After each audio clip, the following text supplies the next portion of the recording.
Programme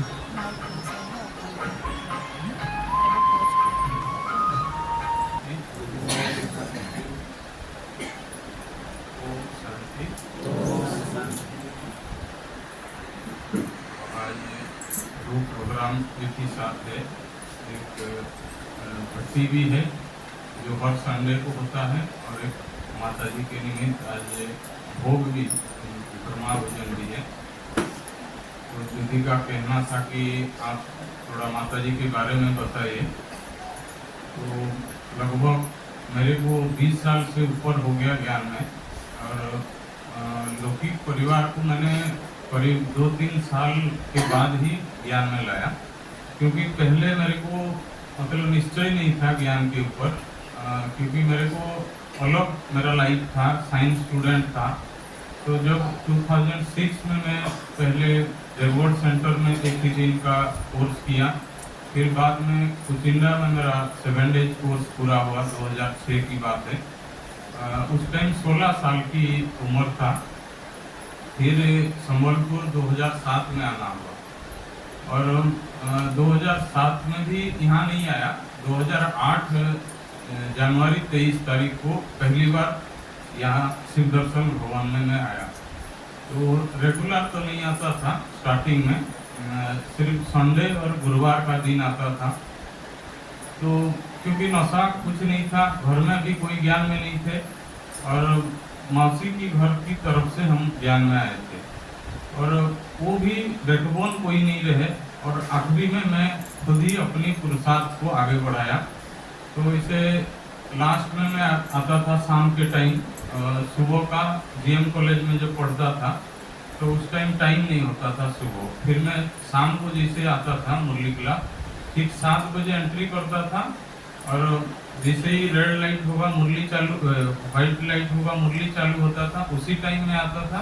ठीक 7:30 का traffic control बजता था तो मैं चला जाता था।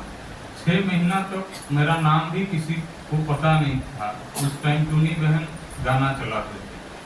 तो फिर 6 महीना के बाद जो सामल भाई थे, उन्होंने एक दिन मेरा हाथ पकड़ लिया। आप कहाँ रॉकेट जैसा आते हो, फिर निकल जाते हो, आपका परिचय कुछ नहीं है, आप कोर्स किया कि नहीं किया, कहाँ से आए हो कुछ पता नहीं, ना भोग खाते हो ना कुछ। 6 महीना तक मैंने भोग भी नहीं लिया, और जैसे ही, क्योंकि 7:30 बजे ही निकल जाने का, बाद में अमृत वगैरह मैं नहीं लिया कभी 6 महीना तक। तो इसे सुष्मिता बहन, बड़ी दीदी वगैरह सब बोलते थे इसको भोग दो, लेकिन मैं वॉशरूम जा रहा हूँ बोल के निकल जाता था। फिर उत्तम भाई वगैरह तो सुबह क्लास करते थे, तो सामल भाई ने बोला तुम कहाँ कोर्स किया? मैंने बोला कुचिंडा में 2 साल पहले किया था। बोला इतना बड़ी बहन के पास आपने कोर्स किया और आपको रेगुलर आना चाहिए। फिर यहाँ से सुजाता बहन भी बोला, ऐसे तो बहुत आत्माएं जो मतलब मेरे को आगे बढ़ाने के लिए निमित्त बने। तो फिर बोला नहीं, इतना बड़ी बहन से आपने कोर्स किया तो रेगुलर आना चाहिए। तो फिर 2-3 महीना के बाद मैंने रेगुलर, सुबह तो नहीं आया, शाम को आया। फिर कुछ साल के बाद ही सुबह का टाइम मेरा फिक्स हुआ। तो जैसे मैं छोटा था तो मतलब मुरली में आता था कि चैरिटी बिगेन सेट हो, तो ऐसा लगता था कि मतलब हम ही देवता बनेंगे और घर वाले अगर नहीं बनेंगे देवता तो फिर क्या फायदा। तो जिन्होंने हमको मतलब आगे बढ़ाया है, हमको भी हमारा फर्ज क्या है, उन सभी को भी देवता बनाना है। तो स्टार्टिंग में तो कोई ज्ञान में नहीं थे, तो मेरे को ऐसा लगा कि हम शुभ भावना देते हैं, क्योंकि घर से करीब अभी भी 50 किलोमीटर दूरी सेंटर है, आसपास में कुछ भी गीता पाठशाला ना ही बराबर है। मतलब ये 18-20 साल की पहले की बात है। तो मैं यहाँ से ही प्रकाश देता था। तो मतलब हर व्यक्ति परिवार का ज्ञान में चलना चाहिए। तो भाई बहन भी तो यहाँ रहते थे, जीएम कॉलेज में पढ़ता था, बहन एनआईसी जो कंप्यूटर इंस्टीट्यूट है वहाँ पढ़ता था, और भाई का भी कोचिंग चलता था। तो मैं बहुत छोटा था तो पीछे बैठता था। फिर सभी भाई क्या बोलते थे, आप बहुत छोटे हो और आगे बैठो। तो इसे धीरे धीरे करके मेरा सीट लिंगराज भाई और बाजू वाला मेरा सीट रहा। तो शुरुआत में तो इतना ज्ञान का कुछ भी पता नहीं था। तो एक बार इसे मैं घर चला गया 4-5 दिन के लिए। तो दीदी ने पूछा किसको पूछ के गए थे, कहाँ गए थे? तो मैंने बोला अपनी घर गए थे। किसको पूछ के गए? मैं बोला किसको पूछ के जाएंगे, मैं घर का बड़ा हूँ, मैं मालिक हूँ, मैं जो चाहूँ जहाँ चाहूँ जब चाहूँ घर जा सकता हूँ, उसमें आपको बोलने की क्या जरूरत है? तो दीदी ने बोला ये भी एक अलौकिक परिवार है, तो यहाँ भी आपका फर्ज बनता है, बोल के जाना पड़ेगा। तो आप इसे चले जाते हो तो आपका सीट में कोई नहीं बैठता, आगे का सीट खाली रहता है। तो मेरे को पता नहीं था क्योंकि 17 साल की एज था। तो बोले ठीक है, आप जब भी जाना बोल के जाना। आपका घर कहाँ है? मैं बोला यहाँ से 150 किलोमीटर दूर देवगढ़ डिस्ट्रिक्ट, वहाँ से भी और आगे अनुगुल बॉर्डर है। बोले ठीक है, तो जब भी जाना बोल के जाना। और बीच में कितना टाइम लगता है? मैं बोला बस में 6 घंटा लगता है। तो बीच में क्या खाना खाते हो? मैं बोला कुछ नहीं खाता हूँ, यहाँ से खा के जाता हूँ, सीधा घर जाके खाना। 6 घंटे तो कुछ नहीं खाते हो? मैं बोला कुछ नहीं। तो फिर उस टाइम तो मेरा नॉनवेज मतलब चल ही रहा था, मेरा हर मील नॉनवेज का था। तो क्योंकि ज्ञान का कुछ भी नशा नहीं था और फिर ज्ञान मतलब अच्छा लगता था, तो मैं सभी को बोला भाई ज्ञान में चलो तो अच्छा है, लेकिन मैंने किसी को फोर्स नहीं किया और सभी को सिर्फ एक एक लाइन बोला, भाई बहन को भी बोला मेरे को अच्छा लग रहा है आप चलो। तो सारी परिवार चले और मैं नॉनवेज पीछे छोड़ा और सभी छोड़ दिए पहले से ही। तो माता जी का कहना था कि भाई हाँ घर का कोई एक तो खाना चाहिए नॉनवेज, मतलब हमारे घर जो रिश्तेदार है। तो ऐसा नशा नहीं है, लेकिन वो बाबा का करामत है एक रीति से। हम तो गांव से आए थे, लेकिन संबलपुर सिटी में भी हमारा परिवार रहेगा कभी सोचा नहीं था। तो जैसे मैं घर से कभी माँ को छोड़ के बाहर नहीं आया था। जैसे मैं कुचिंडा में पढ़ता था 100 किलोमीटर दूरी, तो मैं बहुत रोता था कि घर छोड़ के कैसे मैं बाहर जाऊं पढ़ने के लिए, लेकिन जाना तो पड़ेगा। तो ऐसे ऐसे हुआ। फिर जब ज्ञान में आया तो वहाँ का दीदी ने बोला कि भाई देखो आप भी हमारा परिवार के हैं। तो मैं बोला कैसे? नहीं आप मेरा भाई लगते हो। मैं बोला आप तो उम्र से मेरा माँ लगते हो, माँ की एज का, तो आपको मैं बड़ी बहन कैसे बोला? तो बोले नहीं आपकी पिता और मेरे पिता समान है। मैं बोला ऐसा कैसा? आपका पिताजी दूसरा मेरे पिताजी दूसरा, समान कैसे हो गया? तो बोला ये बुद्धू बच्चा को हम कैसे समझाएंगे? तो मेरे को कुछ समझ में भी नहीं आया क्योंकि उस टाइम 16 साल की एज था। तो फिर बोलते थे आप खान पान शुद्ध करो, तो मैं आपको कुचिंडा में ही खाना खिलाऊंगा सेंटर पे। तो मैं बोला कैसे खाना खिलाओगे? मेरा तो नॉनवेज छोड़ने का दिल नहीं था। तो बोलते थे आप यहाँ खाओ, हॉस्टल का खाना नहीं खाओ। मैं बोला कैसे दोगी? नहीं आप भी मेरा भाई हो। तो मैं बोला वो ठीक है। तो फिर मैं ऐसा जाता था। तो हर दिन मेरे को टोली भी मिलता था और बहन से मेरे को बहुत डर था, क्यों पता नहीं, मतलब सिर्फ मेरे माताजी के साथ मैं बात करता था और भाभी वगैरह किसी से भी नहीं, बहन से भी नहीं। और ये जो भी बात सुना रहा हूँ ये मतलब यहाँ की ही मैं स्टूडेंट था, 13 साल पहले की बात है। तो सभी ने मेरे को जानते हैं उस टाइम भी और आज भी। तो ये छुपाने की कुछ बात नहीं है, मतलब लौकिक परिवार भी है, अलौकिक परिवार भी है।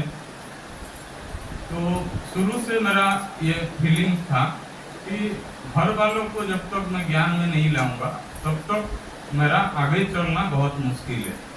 तो क्योंकि पिताजी भी ज्ञान में नहीं थे, तो घर वाले कोई नहीं चाहते हैं कि अपना बेटा बेटी को समर्पित करने के लिए। और बहुत माताएं हैं, घर में भी आपका लड़का लड़की है, कोई आप ज्ञान में चलते हो लेकिन आप अपनी बच्चों को चलाना नहीं चाहते हो। हर किसी को भय क्या है, मेरा अंत समय अगर बेटा बेटी शादी नहीं करेंगे तो मेरा रखवाल कौन करेगा। तो और मैं जब ज्ञान में आया, गांव वाले भी भड़काने तो आए होंगे ना माता जी को, तो उनका फोन आता था कि मतलब गांव वाले बोल रहे हैं आपका तो मतलब वंश डूब गया और आपका जो बुजुर्ग होगा तो आपको मतलब पालना कौन देगा, और आपके तो शादी कोई नहीं किया। तो फिर मैं एक सेकंड में बाबा के पास जाता था कि हर किसी को तो भय है ही, मतलब फ्यूचर का भय सबको है। तो मैं उस टाइम माता जी को कहता था, मेरा भी नशा कुछ नहीं था, मतलब ज्ञान क्या मैं बोलता था मेरे को ही समझ में नहीं आता था, लेकिन मैं जब बाबा को बुलाता था बाबा मेरे द्वारा बोलता था। तो मैंने बोला कि देखो, शादी करने से इसका इलाज नहीं होगा, और जिनका वर्तमान अच्छा होगा उनका फ्यूचर जरूर अच्छा होगा। तो वर्तमान को हम ज़्यादा फोकस करते हैं, अगर हम अपना ही बचपन मतलब वर्तमान को सही आगे बढ़ाते हैं तो फिर फ्यूचर ऑटोमेटिक आगे अच्छा ही होगा। तो इतना ही बोलता था। तो उनको बोला कि देखो, गांव में जितने भी शादी किए हैं, फिर उनको माताएं आके भड़काते थे कि शादी नहीं किया तो फिर आपका बहुत बुरी हाल होगा अंत समय में। तो मैं उनको ऐसे ही दूसरे कुमारों से भी अनुभव सुनता था कि माता पिता को कैसे हैंडल करना है। तो मैं उनको बोलता था कि देखो, जो भी आज तक शादी किए हैं, कौन अपनी माँ बाप को सेवा किया हुआ, और हमने सारी कुमारों को पूरा वेस्टर्न उड़ीसा को कितने बार मैंने अपनी गांव में अलग अलग वैरायटी प्रोग्राम किया। 2014, 15, 16 से लेके बहुत गांव में प्रोग्राम किया, जैसे उत्तम भाई, सभी सरोज भाई वगैरह, पूरा वेस्टर्न उड़ीसा से सभी कुमारों को एक बार बुलाया था। तो सभी ने अपना अपना अनुभव शेयर किया था, हर एक को 15-20 मिनट आधा घंटा तक बोले थे। कि उत्तम भाई ने भी सुनाया था कि मैं अपनी लौकिक परिवार से अकेला ही ज्ञान में चलता हूँ, बाकी भाई बहन शादी किए, लेकिन अंत समय में मेरे माता जी का सेवा नहीं कर पाया। तो इसे हर कुमार का एक्सपीरियंस था कि हम ये प्रोफेशन में थे और ये किया, तो गांव वालों के ऊपर भी उसका छाप अच्छा पड़ा। तो फिर ऐसे उनको निश्चय होता गया, और फिर मैं भी योग अपना प्रकाश देता रहा। तो धीरे धीरे सभी परिवार का अच्छा ज्ञान में चलने लगे, और यहाँ से भी बड़ी दीदी का भी थैंक्स है जिन्होंने पूरी पालना की। तो उसके बाद जो आज तो खास माता जी के निमित्त अनुभव था, तो जब समर्पित होना था, क्योंकि इसे तो ढीला ढाला हम हर कोई शुरुआत में चलता है, लेकिन जैसे ही 2009 में पहली बार मैं बाबा मिलन के लिए निकला, तो सभी के लिए 1 साल का अगर खानपान शुद्ध नहीं होगा तो मधुबन जाना पॉसिबल नहीं है। तो मेरा बचपन से ही था कि बेच मेरे को कब मिलेगा, तो दीदी के पीछे मैं पड़ा रहा कि दीदी मेरे को बेच दीजिए। तो दीदी का कहना था आपका खानपान शुद्ध नहीं है तो हम कैसे मतलब आपको बेच देंगे।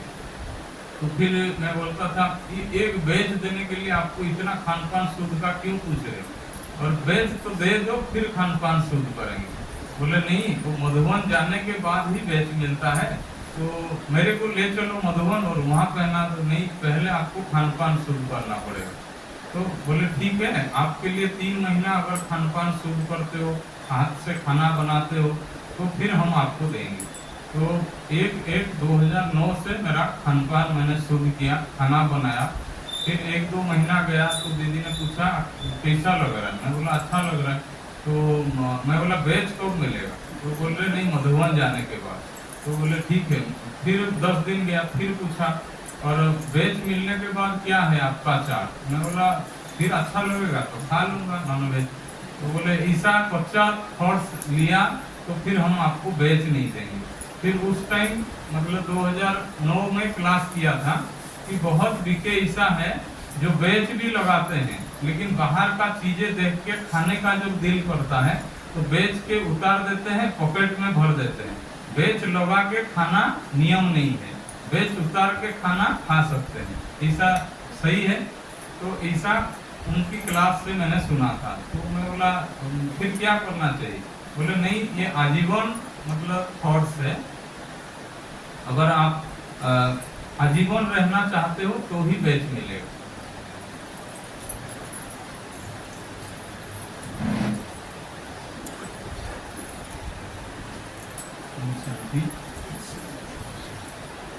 जैसे ही दिन नजदीक आता रहा मधुबन जाने का, जो 7 अप्रैल 2009 का बाबा मिलन डेट था स्टोन का, और मेरा 3 तारीख को जाना था मधुबन। लेकिन उसी दिन ही जीएम कॉलेज का एग्जाम रहा, तो दीदी ने बोला इस साल आपका 3 महीना ही हुआ खान पान शुद्ध का, अगली साल बाबा मिलन में आपको जाना है। तो मैं बोला ये होगा नहीं, इतना मैंने मेहनत किया, मतलब मेरे लाइफ में मेहनत मतलब सिर्फ नॉनवेज को छोड़ना, और मैंने इतना बड़ी परीक्षा पार किया है तो कैसे भी करके जाना है। तो मैं बोला बैक पेपर दे दूंगा, बोले नहीं आपकी घर में कोई ज्ञान में नहीं है, आपको देना है। तो उस टाइम 500 से 700 लोग शायद जाने वाले थे संबलपुर से, मतलब जोन से। तो और उसी टाइम मधुबन में सबसे ज़्यादा 28,000 का ग्रुप था, आज तक उसका रिकॉर्ड तोड़ा था उसी टाइम। और जब मैं वहाँ गया, मतलब जाने का हुआ, तो कोई ने तो राजी नहीं हुआ। दीदी ने बोला आज आपको उसी टाइम नहीं जाना है, पहले एग्जाम दो, अगर जाना है तो आप अकेला जाना पड़ेगा। मैं बोला इतने भाई है, कोई एक तो मेरे साथ रुक जाए, बाद में जाए, तो कोई नहीं रुका। तो मैं फिर भी हिम्मत नहीं हारा, और मैंने उस टिकट को कैंसिल किया और वेटिंग टिकट लेके बाबा कमरा में रखा कि बाबा मैंने इतना मेहनत करके मधुबन जाने की सोचा, और मेरे को जाके ही रहूँगा कैसे भी कुछ।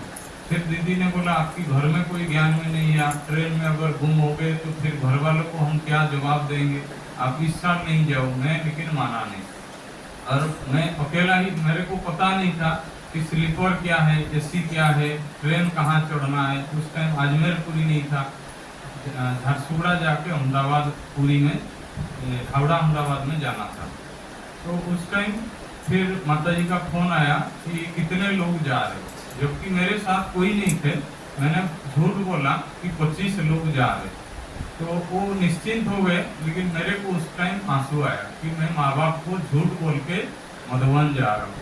तो फिर बाबा कमरे में आया, तो बाबा इसे बोला कि अगर कोई अच्छा काम करते हो, अगर झूठ भी बोलते हो, ये झूठ नहीं, पाप की खाते में नहीं जाएगा, अगर पुण्य कर्म करते हो तो पुण्य की खाते में जाएगा।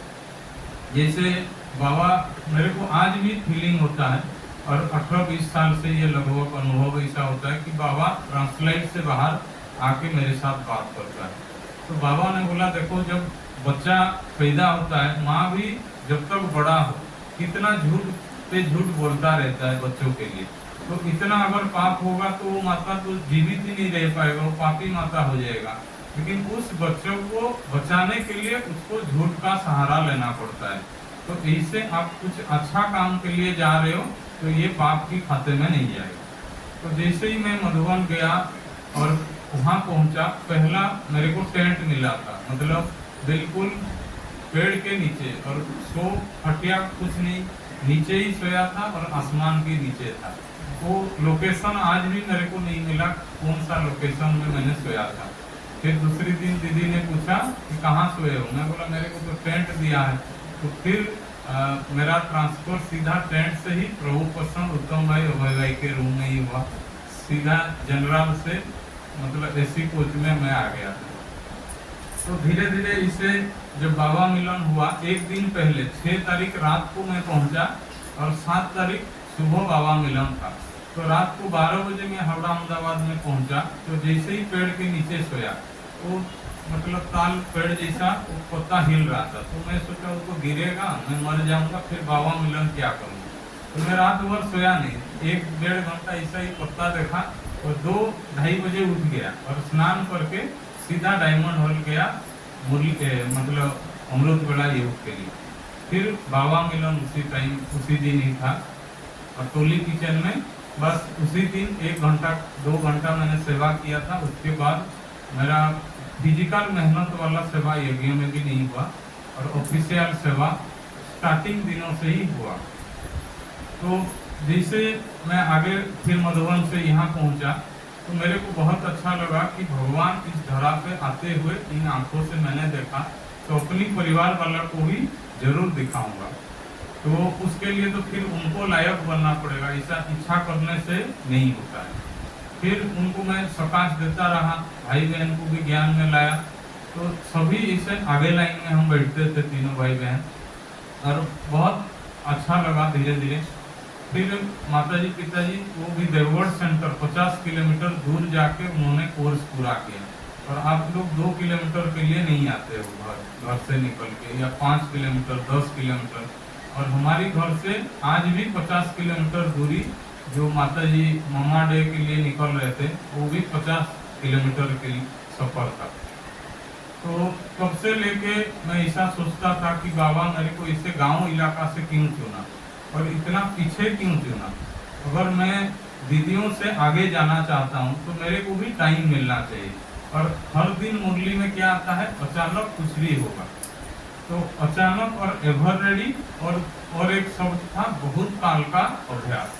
तो मैं बोला अगर मेरे को टाइम ही नहीं देंगे बाबा तो फिर मैं छोटे होके जो एक गाना सुनता था कि जो बड़े कर ना सके वो छोटे हम करके दिखलाएंगे।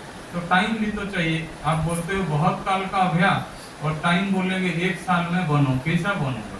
तो फिर बाबा कमरे से जाके बाबा के साथ बातें करता था। तो बाबा बोले आप जो एक मुरली में आया था कि अगर आप योग्य बनते हो तो 108 की माला को भी बाबा और लड़ियां लगा देंगे। और जो अच्छे पुरुषार्थी बच्चे हैं उनके लिए बाबा स्पेशल टाइम निकालेगा, भले विनाश भी आ जाएगा। तो आप अगर जितना अंदर से स्ट्रांग रहोगे, समय के लिए नहीं सोचना, ऑटोमेटिक आपको समय मिलता जाएगा और आप समय को कभी वेस्ट नहीं करना। और 2009 से लेके आज तक हमने कभी इसे कहाँ पर भी मैंने किसी से ज्यादा बातचीत करते हुए कहाँ भी आपको नहीं मिला हो। अगर काम पूरा हुआ मैं अपनी जगह से हट जाता हूँ। जैसे मधुबन में हम रहते हैं, मेरा 3 जगह फिक्स रहता है। एक तो जहाँ सेवा पे बैठता हूँ अपना कुर्सी, अपना बेड जहाँ यज्ञ की तरफ से हमको सोने को मिला है, और योग के लिए बाबा रूम, और क्लास करने के लिए जहाँ भी डायमंड हॉल या कॉन्फ्रेंस हॉल मिलता है। उसके बिगड़ रास्ता में भी कोई मिलता है तो भी मेरे को टाइम वेस्ट लगता है। बस ओम शांति किया, जिसको मिलना है देवता मंदिर में बैठा है, ऑफिस में आके बात करो। रास्ते में मेरे पास टाइम नहीं है और टाइम पास बातें करना नहीं है। जो भी करना काम की बातें करो। मैं रात को 12 बजे तक भी टाइम दूंगा। और ये मैंने अपनी लौकिक परिवार वालों से भी लागू किया कि भाई मेरे को टाइम पास घर की बातें भी नहीं सुनाना है, जो जरूरी बात उतना ही सुनाना है। योग के टाइम कोई डिस्टर्ब नहीं करेगा। तो जैसे मेरा ये रूटीन है, 6 मतलब जब भी योग में बैठना है 6 से 8 या 7 से 8 या 6:30 से 7:30, तो मोबाइल मेरा फुल साइलेंट मोड में कर देता हूँ। तो स्टार्टिंग में दिक्कत हुआ, लोग इससे सवाल तो करते रहते हैं, लेकिन आप जब तक योग्य नहीं बनते हो तब तक मैं माताजी को 2 बातें सुनाता रहा कि आपको बहरा बनना पड़ेगा और अंधा भी बनना पड़ेगा। दूसरे जो भी बोलते हैं, अगर आपको अपनी ऊंच मंजिल पर पहुंचना है, किसी की बात को सुनना नहीं है और दूसरों को भी देखना नहीं है। सिर्फ देखना किसको है, जो बातें मुरली पे आता है और जो दीदी स्टेज पे बैठ के ज्ञान सुनाते हैं, बस उतना ही। बाकी नीचे कोई कुछ भी बोले, किसी के बातों पे ना यकीन करना है। और वेरीफाई किससे करना है, आज तक मैंने किसी देहधारी टीचर से कहो, किसी मधुबन निवासी से, जो भी अपनी लाइफ का प्रॉब्लम हमने किसी से सॉल्व नहीं किया, मैंने सीधा बाबा कमरा में जाके डायरेक्ट किया है और वो एक्यूरेट रहा। तो मैं हर चीज जो भी करता था बाबा से पूछ के किया और आज भी कर रहा हूँ और आगे भी करता रहूँगा। तो जैसे जैसे फिर आगे बढ़ा तो ऐसा संकल्प आया, क्योंकि गांव अभी परिवार तो ज्ञान में चला, अभी फिर मेरे को गांव का उद्धार करना है। जो मुरली में आया कि गांव तब भी गांव जाके संदेश देना है। तो हम तो रहते हैं पढ़ाई के लिए शहर में, तो गांव में कैसे करेंगे। तो हम इसे गीता पाठशाला गांव में हो और घर घर में बाबा का मुरली चले, ऐसा एक मुरली में मैंने सुना। तो मतलब ये भी उसी टाइम 2009 से पहले की बात है। तो मैं उस टाइम जसोदा बहन पे देवगढ़ में, और मेरे को ही पता नहीं मैं क्या कर रहा हूँ। इसे सफाई किया घर के पीछे की हिस्सा का। तो मेरे को पूछा माता जी आप क्या कर रहे हो। मैं बोला मेरे को भी कुछ पता नहीं चल रहा है मैं क्या कर रहा हूँ। और मैं ऐसा ही सफाई किया और लक्ष्मी नारायण का फोटो रख लिया और जसोदा बहन को बुलाया, आप आओ इधर क्लास करा। और मैं उस टाइम नॉनवेज नहीं छोड़ा था, लेकिन उन्होंने क्या बोला, ये घर का वातावरण बिल्कुल अलौकिक है, और वो वर्ड मेरे को बहुत वाइब्रेशन अच्छा है। बोला क्या वाइब्रेशन अच्छा है, मेरा नॉनवेज ही नहीं छूटा है और आपको कैसे अच्छा वाइब्रेशन लग रहा है। तो फिर मतलब ऐसा उन्होंने क्लास किया था, फिर बाद में सुभाषिनी बहन को भेजा था, फिर वहाँ 7 दिन का कोर्स किया था और मैं रहता था संबलपुर में। तो फिर बाद में ऐसा थॉट्स आया, और जब 2010 में मेरे को जीएम कॉलेज में प्रोजेक्ट वर्क के लिए भुवनेश्वर जाना हुआ और रहना हुआ यूनिट 9 भुवनेश्वर में, तो कुमारों को इसे तो सेंटर पे रहने का छुट्टी नहीं था, दीदी ने पहले से बोला, लेकिन मैंने बाबा कमरे में बोला कि बाबा आपने बोला संघर्ष से परहेज करना है, तो मैं अननोन स्पेस जा रहा हूँ, और इंजीनियरिंग स्टूडेंट तो इसे बहुत मतलब इसे बचे होते हैं, तो उस परिस्थिति में संतोष से कैसे मेरे को बचना है। तो अगर सेंटर पे रह के मेरे को मिलता है भोजन तो बहुत अच्छा होगा। तो मैं इसे अर्जी रखा बाबा के ऊपर, और लेटर लेके जब भुवनेश्वर गया तो 1 घंटे में ही वहाँ का दीदी ने अपनी ओर से छुट्टी दिया, भाई हमारा दिल है आप सेंटर पे रह के पढ़ाई करो, हम आपको कोई भी स्थूल सेवा नहीं देंगे, आपका दिल होता है तो सेवा करो, नहीं तो आप अपना पढ़ाई करो और खाना सेंटर पे खाओ। तो आप देखिए ये परामर्श किसका है, बाबा का। और बोले पूरा बैग लेके ऊपर जाओ, और तब से लेके 2010 से लेके मैं कहाँ पर भी जाता हूँ सेंटर पे ही रहता हूँ, दूसरे किसी लौकिक घर में मैं आज तक रहा ही नहीं, और किसी माता के हाथ में मैं हाथ से खाना भी नहीं खाया हूँ, और सिर्फ मेरे लौकिक माता जी के हाथ से ही खाना खाया हूँ।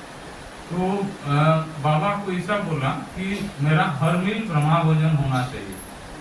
तो दीदी ने बोला कि आपकी माता जी तो गाँव में रहते हैं, वो ज्ञान में नहीं है, आप उनकी हाथ का कैसे खाओगे। फिर मैंने लैपटॉप लिया था और उनसे सुना था, मैंने 2009 में कुमारों की क्लास दादी प्रकाश मणि का सुना था, आपका माताजी भले ज्ञान में चले ना चले, माताजी की हाथ का भोजन मतलब पवित्र होता है, शुद्ध होता है, आपको जरूर खाना चाहिए। तो फिर ऐसा संकल्प चला कि अगर उनको ही ज्ञान में चला दे तो मेरे को लाइफ टाइम किसी के अपवित्रों की हाथ से खाना खाना नहीं पड़ेगा। तो फिर मैंने माता जी को बोला था कि अगर आप ज्ञान में चलते हो तो मतलब हर किसी को क्या चाहिए लाइफ में, प्रॉफिट दिखाना पड़ेगा। जब तक प्रॉफिट कोई नहीं देखता है तब तक ज्ञान में चलना बहुत मुश्किल है। तो मैं उनको कहा कि भाई देखो, अगर आप ज्ञान में चलते हो तो आपको मैं हर साल मधुबन लेके जाऊंगा, आपको 5 स्टेट ट्रेन में सफर कराऊंगा। अगर ज्ञान में नहीं चलते हो तो घर की गांव की माता होकर रह जाओगी, सिर्फ बस का सफर करोगे। तो हर एक को थोड़ा टेम्पटेशन, बाबा भी जैसा बोलते हैं कि स्वर्ग लेके चलूंगा, और फिर ब्राह्मण बच्चे क्या बोलते हैं, इतने साल हो गया तो स्वर्ग ना दिख रहा है ना कुछ होगा, तो लेंगे कि नहीं डाउट आता है, लेकिन इंस्टेंट नहीं मिलता है।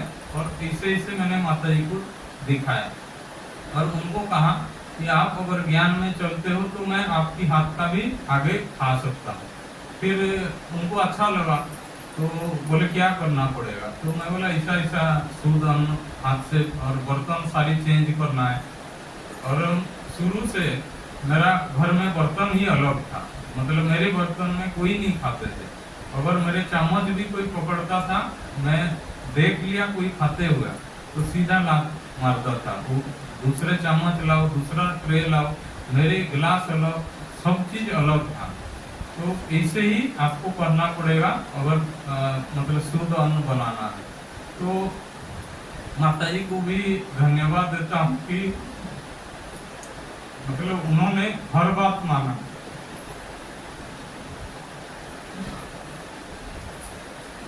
तो फिर इसे चला कि भाई आप लोगों को, दीदी को बोलता था मैं घर जा रहा हूँ, क्यों जा रहे हो, माता जी पिताजी से मिलने। बोले नहीं, और लौकिक पना नहीं होना चाहिए, उनको यहाँ बुला। तो फिर उनको मैं बोला यहाँ तो हमारा मकान नहीं है, फिर कहाँ रखेंगे। तो बोले आपका घर ही सेंटर है। और यहाँ ही उन दोनों को रखेंगे।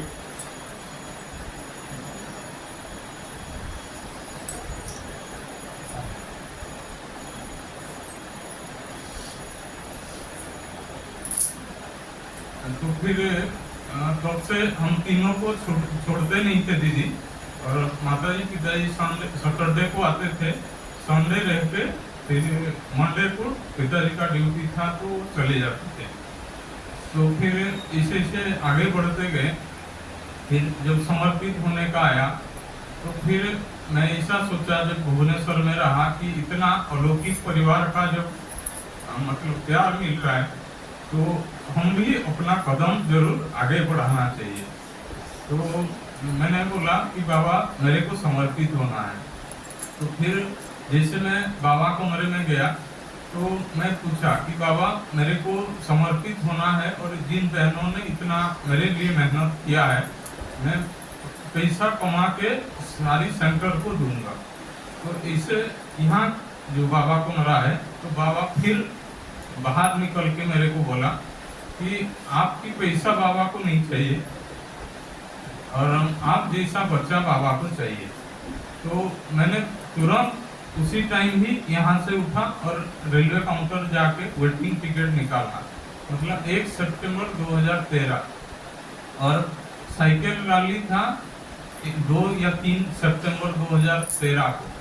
तो मेरे को बोला तो ठीक है आप साइकिल रैली का हिस्सा बनो और एक्स्ट्रा प्लेयर रहो कि जब साइकिल वाला कोई बीमार पड़ जाए तो आप थोड़े टाइम के लिए चलाते रहना। और 450 किलोमीटर पूरा वेस्टर्न उड़ीसा घूमना था। तो मैं ठीक है ऐसा बैठा, यहाँ से बुरला नहीं गया, एक मतलब जो भाई था वो बीमार पड़ गया। तो फिर मेरे को ज्योति बहन ने बोला आप ही चलाओ थोड़ा साइकिल, और वो बीमार से उभरा नहीं और मैंने बिल्कुल 450 किलोमीटर पूरा साइकिलिंग किया।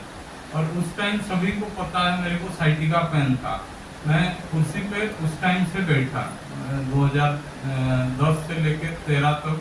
तो जब भी ऐसा थॉट आता था मैं समर्पित होऊंगा, तो समर्पित होने से तो सारी मेहनत करना पड़ेगा, लेकिन ऐसा बीमारी हालत में मैं कैसे समर्पित होऊंगा। तो दीदी ने बोला आपका तो साइटिका पेन है, घर वाले कोई ज्ञान में नहीं चलते, आपको समर्पित मतलब कैसे हो सकते हैं आप। लेकिन मैंने किसी की बात नहीं माना और साइकिल रैली पूरा हुआ 13 को, और मैंने 13 रात को ही गया था और माता पिता से पहला छुट्टी ले। तो उस टाइम माता जी को मैंने बोला कि मेरे को समर्पित होना है। तो वो दोनों भी तो उतना कुछ पता नहीं था, ना ही मेरे को कुछ पता था कि समर्पित होके करना क्या है, कैसा क्या खर्चा पानी मिलता है कि नहीं मिलता है। तो उन्होंने बोला आप जॉब करो। और तो बचपन से माता जी ये तीनों भाई बहन को बोला था कि हमारा तो पेंशन मिलेगा, तीनों अगर लायक बनते हो तो आप अपनी पैसा से खाना और हमको बुजुर्ग अवस्था में हमारी पेंशन की तरफ आपका आंख नहीं जाना चाहिए।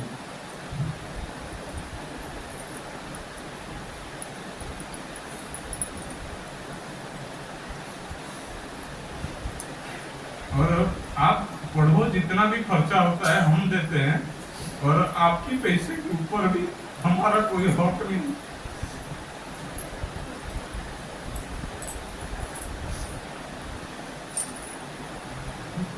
तो फिर बाद में ऐसा मतलब 1 घंटा घर वालों से मैंने छुट्टी लिया कि देखो मैं अगर जॉब करता हूँ आपको पैसा से भी सुला सकता हूँ, लेकिन मेरा दिल है कि दुआओं से आपको सुलाऊंगा।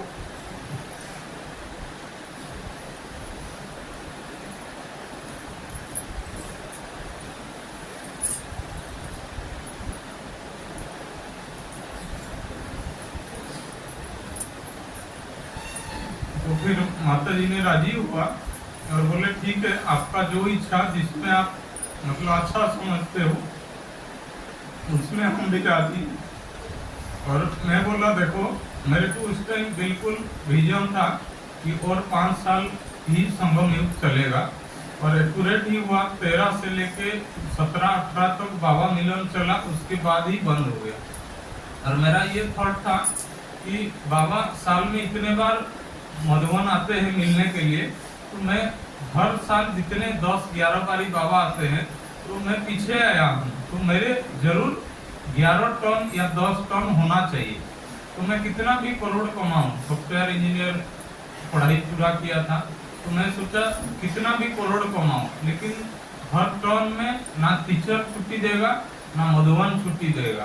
तो एक ही रास्ता, अगर हम समर्पित हो जाते हैं तो फिर हम हर टर्म अटेंड कर सकते हैं।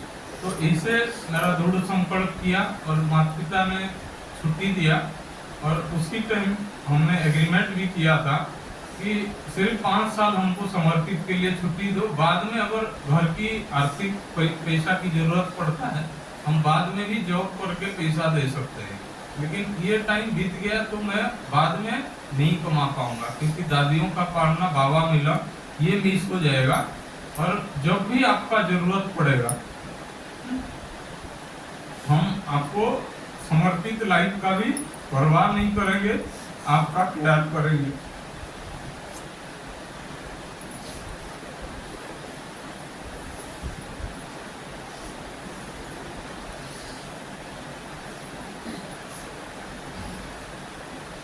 फिर इसे छुट्टी लेके जब दीदी के बाबा को मनाया, फिर 16 तारीख का टिकट था और 15 तारीख को दीदी 14 तारीख रात को, मैं 13 तारीख घर से छुट्टी लिया। 14 तारीख सुबह दोपहर को शाम को दीदी को बोला कि परसों मैं जा रहा हूँ मधुबन समर्पित होने के लिए।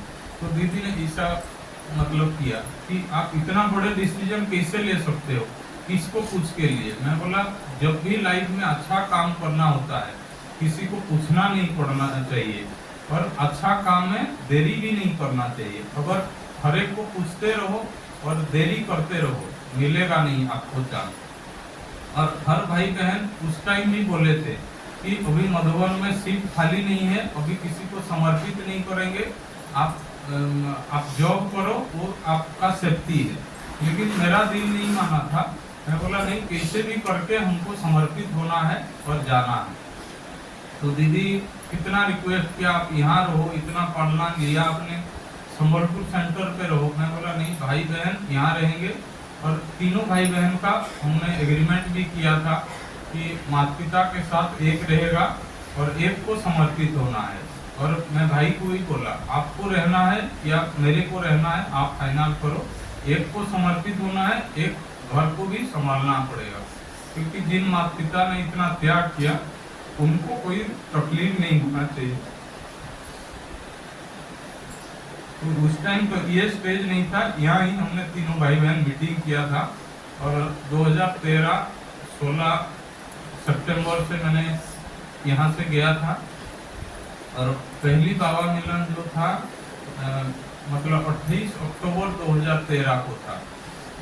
और तब से मतलब बाबा मिलन भी 1 साल पूरा हुआ। तो जैसे ही मेरा साइटिका पेन था हर साल, लेकिन मैं जब समर्पित हुआ आज तक तो इतने साल हुआ मेरे को साइटिका पेन का कोई दवाई नहीं लिया। और जबकि डॉक्टर का कहना था कि आप मतलब सीढ़ी नहीं चढ़ना, और मेरा जो ड्यूटी का स्थान था 3 मंजिल के ऊपर, डेली कम से कम 20 बार ऊपर नीचे होना पड़ता था, मतलब 60 मंजिल मेरे को डेली चढ़ना होता था। और जब दिल से मैंने किया वो बीमारी भी कहाँ गायब हुआ वो पता नहीं चला। और नशा इसीलिए बढ़ा कि मेरा हर मील जो नॉनवेज था मैंने 1/1/2009 से छुड़ा।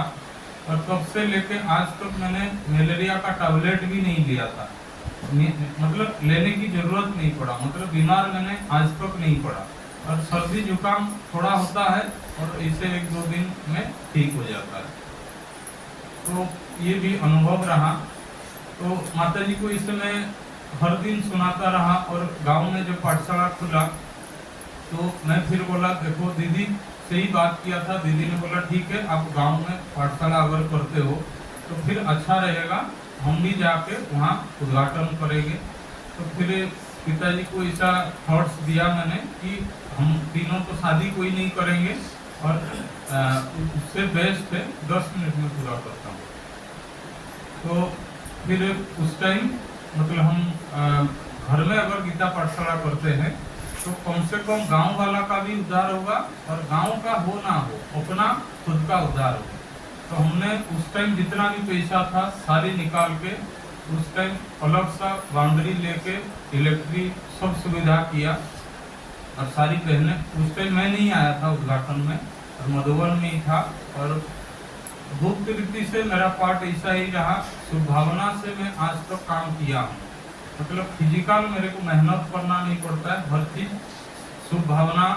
जो नेक्स्ट टॉपिक है पॉजिटिव थॉट्स दीदी का टॉपिक है वो, तो उस टाइम माता जी को ऐसा मैंने थॉट्स दिया मतलब 2016, 17, 18 से कि हमारा मृत्यु कैसा होना चाहिए। मतलब हम तीनों ज्ञान में आए तो आपका कभी भी ऐसा विचार नहीं आना चाहिए कि हम जब शरीर छोड़े कि हमारा तीनों बेटा बेटियां सामने हो, क्योंकि अंतमति सोवती, क्योंकि आखिरी में अगर हमारा बाबा याद नहीं रहेगा तो इतने सारी मेहनत बेकार जाएगा। और दूसरा था कि मैं कैसे मरूं, मतलब मेरा मृत्यु कैसा हो। मैं डेली थॉट्स देता था कि आप संकल्प करना, मैं ब्रह्मा भोजन खाते खाते शरीर छोड़ूंगा या खा पी के शरीर छोड़ूंगा, मुरली सुनाते समय शरीर छोड़ूंगा, और या किसी को ज्ञान सुनाते हुए, किसी को मतलब मैं योग करते हुए शरीर छोड़ूंगा। ऐसा कोई स्पेशल डे भी हो और ऐसा कुछ खास मृत्यु होना चाहिए, ऐसा तड़प तड़प के मरना नहीं चाहिए। और माता जी का बचपन से ही ऐसा था कि मैं विधवा नहीं रहूंगा। और 30 साल पहले ही वो मेरे को थॉट्स देता था, अगर पिताजी का कुछ होता है तो मैं भी मर जाऊंगा और तुम भाई बहन का प्यार करना। तो वो मेरे लिए बहुत मतलब क्रिटिकल सिचुएशन था अज्ञान काल में। तो मैं जब ज्ञान में आया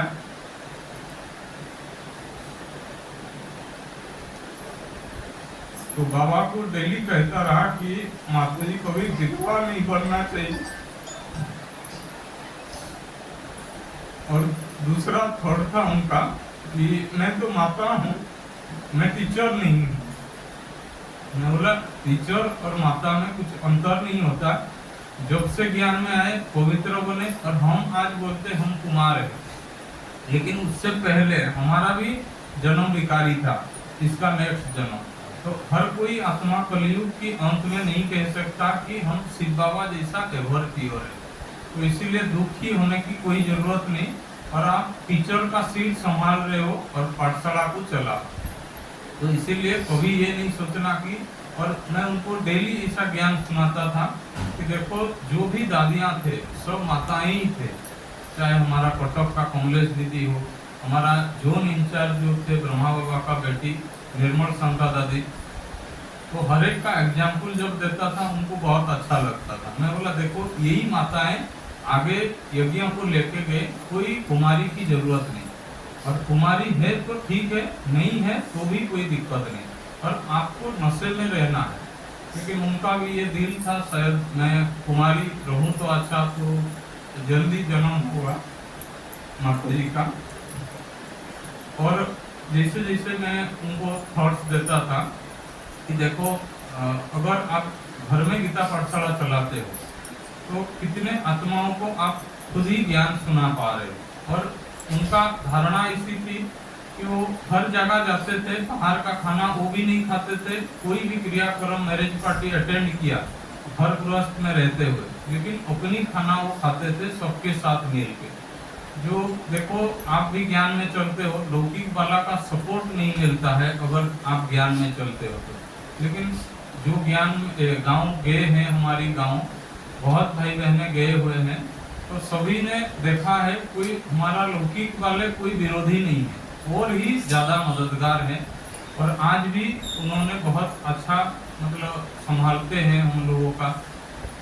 और जैसे जैसे मैं माता जी को कहता था कि हम तीनों अगर कुछ भी मेहनत मतलब घर के लिए नहीं किया, सब यज्ञों के लिए किया, सबको पता है, तो हमारा घर का काम कौन करेगा। तो आज तक भी पिताजी को गैस लेने के लिए जाना नहीं पड़ा, ना सब्जी खरीदने के लिए मार्केट जाना पड़ा, ना कुछ खरीदारी के लिए मार्केट माताजी पिताजी को जाना हुआ। वो घर बैठे किसी को भी बोलते थे, वो घर को ही सामान पहुंचता था, वो सिर्फ पेमेंट करते थे।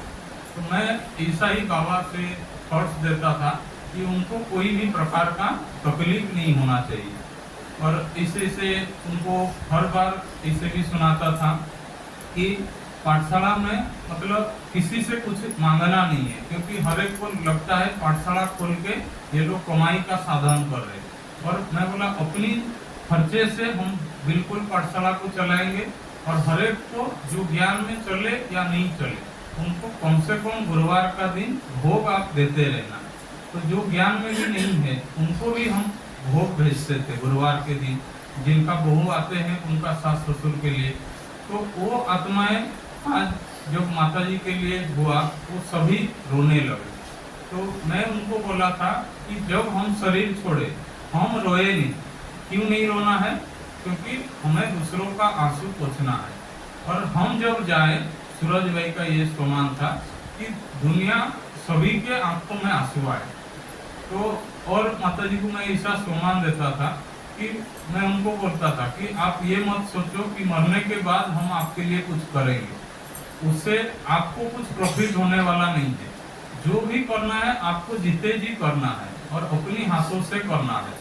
मरने के बाद हम ब्रह्मा भोजन देते हैं, कुछ भी करते हैं, उससे उस आत्मा तक मिलता है, लेकिन जैसे हम निमित्त बने 50% से हमको मिल जाता है। तो क्यों नहीं हम जीते जी अपना सब कुछ सफल करें।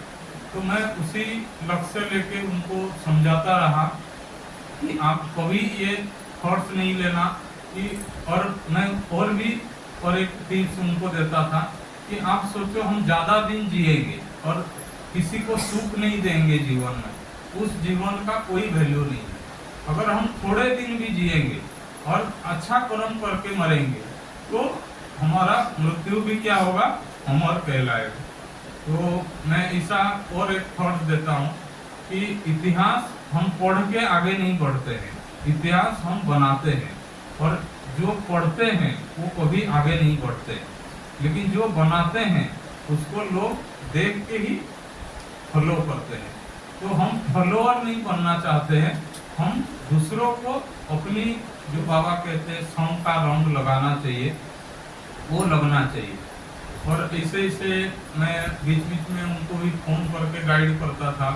और जहाँ पर भी जाओ, और मतलब घर से मेरे को जो भी आज तक मिलता था सहयोग, पिताजी की तरफ से पिताजी देते थे और ऊपर से फिर माताजी अपनी हिस्सा देता था। तो मतलब माताजी की कमाई हमने मधुबन में ऑल ओवर इंडिया जो भी ट्रैवल करते और सेंटर तक पहुंचाया, और उनके निमित्त भी बहुत सेंटर पे मतलब योग भी चला था। और आज भी बहुत सकाश दिए बहुत दीदियों ने, मतलब जैसे मैं हिमाचल में था, पंजाब हरियाणा दिल्ली, जैसे मधुबन की मोहिनी दीदी, जयंती दीदी, करुणा भाई, सबको मैंने मैसेज दिया। आशा दीदी हमारा चेयरपर्सन है। और हैदराबाद जो शांति सरोवर की दीदी, वो भी 15-20 दिन हुआ, मतलब उन्होंने हमारा वाइस चेयरपर्सन है IT विंग का, तो उनको भी, कुलदीप दीदी को भी मैंने लिखा। तो सबका मैसेज आया कि माताजी गई नहीं है, वो सेवा और गई है। और उन्होंने बहुत दुआएं कमाया है।